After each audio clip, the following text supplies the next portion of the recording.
ফতেপুর সিক্রিতে আকবর যে তার মহল এবং রাজত্বকাল বানিয়েছিলেন, এবং এখানে তিনি মোটেই 4 বছর ছিলেন বলে জানা যাচ্ছে, কিন্তু তার মধ্যেও এখানে তার যে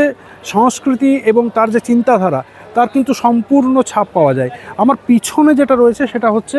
একবারে এখানেই বসে তানসেন গান গাইতো। আপনারা সবাই জানেন যে আকবরের সবাই তানসেন ছিলেন এবং তানসেন গান গাইতেন, এবং কথিত আছে তার দীপক রাগেই যেন এখানে সমস্ত প্রদীপ জ্বলে উঠেছিল। শুধু তাই নয়, তিনি মেঘমল্লার গান গেয়েছিলেন, যখন সেই মেঘমল্লার গান গাওয়াতে এখানে বৃষ্টি নেমেছিল। এবং আমি একটা জায়গা দেখাচ্ছি যে ঠিক এই জায়গাটাতে আকবর বসে কিন্তু সেই গান শুনতেন, এবং তার নিচের যে জায়গাগুলো ছিল, একদম উপরে ছিল আকবর বসে শুনতেন, এবং তার নিচের যে জায়গাটা রয়েছে সেখানে তার সভা পরিষদ বা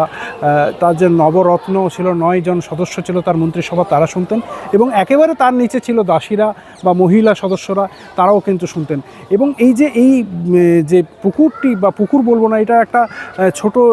যে বাঁধানো ঘাটের মতন রয়েছে, এখানে কিন্তু গোলাপ জল দেওয়া থাকতো। এখন বর্তমান সময়ে যারা আসবেন তারা একদম দুর্গন্ধ পাবেন, ঠিক কথা, কিন্তু এক সময় যখন রাজা এখানে থাকতেন, যে 4 বছর রাজা এখানে ছিলেন, এটা কিন্তু পুরোপুরি গোলাপ জলে ভর্তি থাকতো এবং একটা সুগন্ধ ছড়াতো, এবং গোটা এলাকাটাই কার্যত